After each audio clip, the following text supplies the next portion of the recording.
Audiolibros Club de Lectores presenta. Hoy escucharemos uno de los relatos más inquietantes de Howard Phillips Lovecraft, el maestro de la literatura cósmica del terror. Publicado en 1921, La ciudad sin nombre es considerado el primer cuento del llamado Ciclo de Cthulhu. En él aparece por primera vez el poeta loco Abdul al-Azred, autor del mítico y prohibido Necronomicon. El relato nos transporta a los desiertos de Arabia, donde una ciudad olvidada aguarda bajo la arena. Un lugar más antiguo que Babilonia, más viejo que Memphis, y tan prohibido que hasta las tribus del desierto lo rehúyen en silencio. Entre ruinas colapsadas, templos de roca y pasadizos interminables, el narrador se enfrentará a verdades innombrables y a horrores que desafían la razón humana. Prepárense para descender a lo desconocido, a través de un cuento que explora el miedo más profundo de Lovecraft: la pequeñez del hombre frente a lo infinito. Comencemos.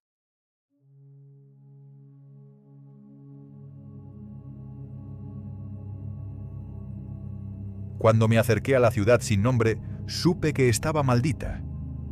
Viajaba por un valle árido y terrible bajo la luna, y a lo lejos la vi sobresalir misteriosamente por encima de las arenas, como sobresalen los restos de un cadáver de una tumba mal hecha. El miedo hablaba desde aquellas piedras desgastadas por la edad, de ese superviviente del diluvio, ese bisabuelo de la pirámide más antigua. Un aura invisible me repelía, me obligaba a apartarme de secretos tan antiguos y siniestros que ningún hombre debería conocer. Remota, en el desierto de Arabia, yace la ciudad sin nombre, desmoronada, inarticulada, sus muros bajos casi ocultos por la arena de incontables edades. Así debió ser antes de que se colocaran las primeras piedras de Memphis, cuando aún no se habían cocido los ladrillos de Babilonia. No existe leyenda tan antigua como para darle un nombre, ni recuerdo alguno de que haya estado viva, pero se cuenta en susurros alrededor de las hogueras, y las ancianas murmuran sobre ella en las tiendas de los jeques. Todas las tribus la rehuyen, sin saber muy bien por qué. Abdul al-Azred, el poeta loco, soñó con este lugar la noche antes de cantar su inexplicable copla. No está muerto lo que puede yacer eternamente, y con extraños eones. Incluso la muerte puede morir. Debería haber sabido que los árabes tenían razón en rehuir esta ciudad. Una ciudad de la que se habla en historias extrañas, pero que ningún hombre vivo había visto jamás. Ninguno, excepto yo. Y por eso, ningún rostro lleva grabadas líneas de miedo tan horribles como el mío. Por eso, ningún hombre tiembla tanto como yo cuando el viento nocturno sacude mis ventanas. Cuando me topé con la ciudad, fue en la espantosa quietud de un sueño interminable. La luna helada iluminaba sus ruinas en medio del calor del desierto. Y cuando la contemplé, olvidé mi triunfo por haberla encontrado, y me detuve con mi camello, esperando el amanecer. Durante horas aguardé, hasta que el este se volvió gris. Las estrellas se apagaron y el gris se transformó en una luz rosada bordeada de oro. Entonces oí un gemido y vi cómo una tormenta de arena se agitaba entre las piedras antiguas, aunque el cielo estaba despejado y el desierto permanecía inmóvil. De repente, por encima del horizonte, apareció el borde ardiente del sol. Lo vi a través de aquella nube de arena que se alejaba, y en mi fiebre me pareció escuchar un estruendo metálico, como si viniera de profundidades remotas para aclamar al disco ardiente, como lo hace Memnón desde las orillas del Nilo. Mis oídos zumbaban, mi imaginación bullía, y mientras avanzaba lentamente hacia el lugar sin voz, hacia el sitio que solo yo entre los vivos había contemplado, sentí que el aire mismo estaba impregnado de presagios. me interné en los cimientos deformes de aquellas casas derruidas. Caminé entre lugares olvidados, sin hallar tallas, ni inscripciones, ni prueba alguna de los hombres, si es que eran hombres, que la construyeron. La antigüedad del lugar era malsana. Ansiaba encontrar algún signo, algún artefacto que probara que la ciudad había sido obra de manos humanas. Pero todo lo que hallaba eran proporciones inquietantes, dimensiones que parecían contradecir la lógica, ángulos y medidas que me resultaban hostiles. Excavé entre los muros destruidos con herramientas que llevaba conmigo, pero el progreso fue lento y nada significativo salió a la luz. Cuando cayó la noche y la luna reapareció en el cielo, un viento helado descendió sobre mí. Un viento que me infundió un temor renovado. No me atreví a permanecer dentro de la ciudad. Me retiré más allá de las murallas antiguas y allí, sobre la arena, intenté dormir. Pero mientras cerraba los ojos, una pequeña tormenta de arena se acumuló a mis espaldas, suspirando suavemente sobre las piedras grises. Aunque la luna brillaba clara y el resto del desierto estaba inmóvil. Me desperté al amanecer, agitado por un desfile de sueños horribles. Mis oídos aún zumbaban, como si un tañido metálico los hubiese golpeado. Vi que el sol se alzaba rojizo, a través de las últimas ráfagas de arena que se cernían sobre la ciudad sin nombre, marcando la quietud sepulcral del resto del paisaje. Una vez más, me aventuré hacia el interior de aquellas ruinas inquietantes, que se hinchaban bajo la arena como un ogro bajo un cobertor. De nuevo cavé, pero en vano. Pasé el día recorriendo muros, calles y edificios casi borrados por el tiempo. Y comprendí con horror y fascinación que la ciudad había sido alguna vez poderosa. ¿De dónde venía su grandeza? ¿Qué pueblo había alzado semejante lugar, en una época en que la humanidad apenas había nacido? Pensé en Sarnath la condenada, en la piedra gris de Ib, y en reinos tan lejanos en el tiempo que ni Caldea podría recordarlos. Todo en aquella ciudad me hablaba de una gloria olvidada, pero también de un horror aún más antiguo. De pronto llegué a un lugar donde la roca del lecho se elevaba a través de la arena. Allí, el acantilado bajo mostraba lo que yo había buscado con ansias: huellas de los pueblos antediluvianos. Escarbadas rudamente en la cara del acantilado, se alzaban las fachadas de varias casas y templos de roca. Pequeños, achaparrados, pero sugerentes de secretos muy antiguos. Las aberturas estaban bajas, casi tapadas por arena. Con mi pala despejé una de ellas y me arrastré al interior, llevando una antorcha en la mano. Lo que encontré fue un templo. Altares primitivos, pilares y nichos, todos curiosamente bajos. No había frescos ni esculturas claras, pero sí piedras modeladas con símbolos extraños. La cámara era extensa, aunque tan baja que apenas podía arrodillarme. Me estremecí en los rincones más alejados. Algunos altares parecían guardar la memoria de ritos olvidados. Ritos terribles, repugnantes, inexplicables. ¿Qué clase de seres habrían construido un templo semejante? Cuando salí de nuevo al aire libre, la noche se acercaba. Pero mi curiosidad, ahora alimentada por lo que había visto, superaba al miedo. Decidí explorar otra abertura cercana. Con una nueva antorcha, despejé la entrada y me arrastré dentro. La sala era más estrecha que la primera. Terminaba en un pasadizo muy bajo, colmado de santuarios oscuros y crípticos. Me encontraba observándolos cuando un ruido exterior interrumpió el silencio. El bramido del viento y el relincho temeroso de mi camello. Alarmado, salí a toda prisa. La luna brillaba vívidamente sobre las ruinas primitivas. Una nube de arena se agitaba en el aire, como soplada por un viento invisible.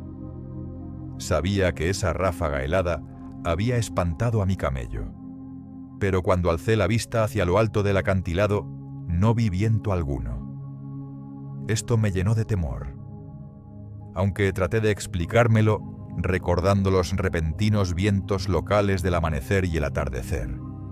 Decidí entonces rastrear aquella turbulencia hasta su origen, y pronto descubrí que procedía de un templo más grande, lejano, al sur de mi posición. Su puerta estaba menos obstruida por la arena. Me acerqué dispuesto a entrar, pero el viento helado que brotaba de aquel interior amenazaba con apagar mi antorcha. Era un soplo gélido, enloquecido, que removía la arena y aullaba entre las piedras, como un lamento que venía de las profundidades. Pronto se extinguió. La calma regresó. Pero tuve la certeza de que algo acechaba en la ciudad espectral. La luna temblaba sobre las ruinas, como si su reflejo se agitara en aguas inquietas. A pesar del miedo, la curiosidad me dominaba, y cuando el viento se desvaneció, me interné en la cámara oscura de aquel templo mayor. Era vasto, más amplio que los otros, un espacio en el que podía erguirme, aunque los altares y símbolos seguían siendo bajos, como pensados para criaturas que se arrastraban. En las paredes y el techo vi por primera vez rastros de un arte pictórico extraño, vetas de pintura casi desvanecidas y tallas curvilíneas en dos de los altares.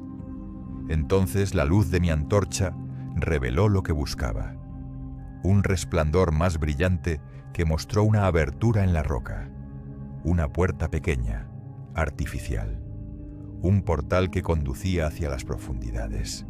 Desde allí soplaba el viento repentino, y más allá, en la negrura, se adivinaba un descenso escalonado hecho de peldaños minúsculos y antiquísimos. Siempre soñaré con esos escalones, porque en aquel momento no sabía si me conducían al pasado de la humanidad o al corazón mismo de la eternidad.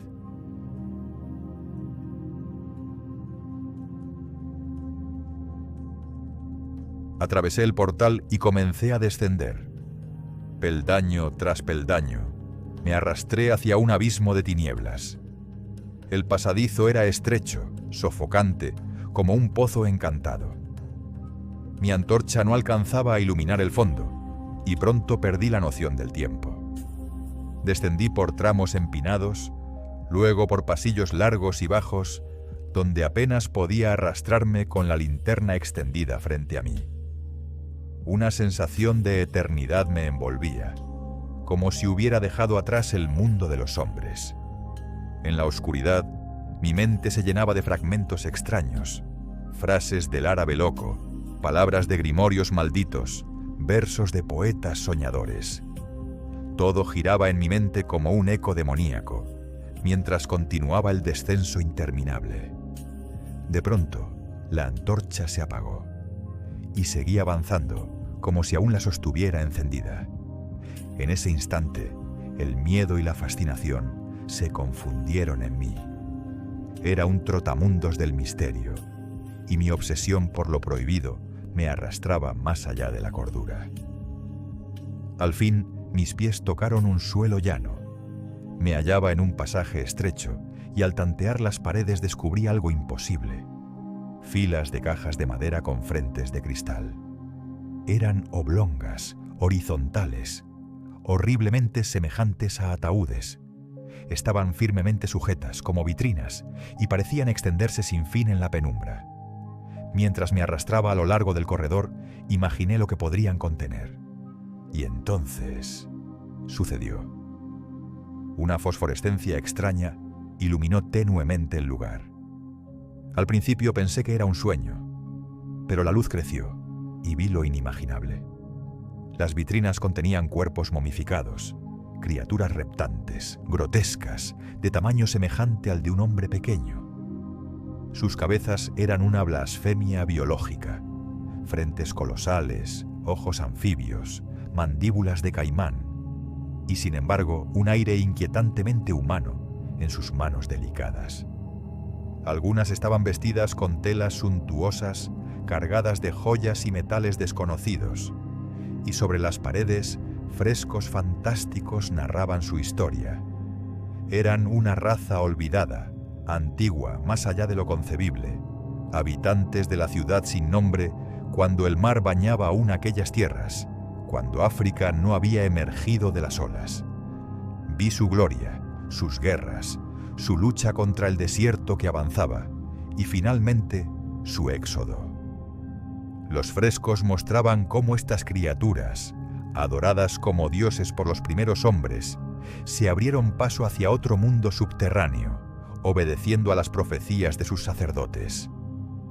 A medida que avanzaba por el corredor iluminado, sentí que no estaba contemplando historia, sino destino, y que en aquel descenso yo mismo seguía el camino de aquella raza olvidada. Al final del corredor, la luz fosforescente crecía hasta volverse cegadora. Me arrastré hasta una abertura, y lo que vi me llenó de asombro y terror. Ante mí se abría un abismo infinito, un mar de resplandor uniforme, como si contemplara la niebla iluminada por el sol desde la cima del mundo. Unas escalinatas minúsculas descendían hacia aquel vacío ardiente, y junto a ellas una puerta de bronce descomunal, decorada con bajorrelieves fantásticos. La toqué y comprendí que podía cerrarse, para sellar todo aquel mundo interior de luz y silencio. Pero la puerta era pesada como el destino mismo, y permaneció inmóvil bajo mis manos temblorosas. Me dejé caer sobre la piedra, agotado, mientras mi mente se incendiaba de pensamientos imposibles. Recordé los frescos, la ciudad en su esplendor, la raza reptante, y la última escena, un hombre primitivo, desgarrado por aquellas criaturas. Y entonces, un sonido rompió el silencio. Un gemido grave, profundo, como el clamor de miles de almas condenadas. El aire comenzó a fluir desde los túneles, una corriente helada que me azotaba el rostro. El viento aumentó en furia, aullando como 1.000.000 de espectros. Intenté resistir, pero me arrastraba inexorablemente hacia el abismo luminoso. Grité. Me debatí en la oscuridad, y en mi delirio repetí una y otra vez las palabras del árabe loco Al-Hazred. No está muerto lo que puede yacer eternamente, y con extraños eones. Incluso la muerte puede morir. Entonces, entre el estruendo del viento, oí voces articuladas, demoníacas, que resonaban en lenguas extrañas. Me volví y lo vi. Una horda de pesadilla avanzaba por el pasillo. Eran transparentes, grotescos, vestidos con ornamentos imposibles. Pero su forma era inconfundible. Los reptiles rastreros de la ciudad sin nombre descendían hacia mí, desbordando odio desde las profundidades de la eternidad. Y cuando el viento se desvaneció, la gran puerta de bronce se cerró tras ellos con un tañido ensordecedor, como música metálica que aclamaba al sol naciente desde las orillas del Nilo. Así terminó mi descenso a la ciudad sin nombre. Y desde entonces, cada noche, cuando el viento sacude mis ventanas, recuerdo lo que vi. Y tiemblo.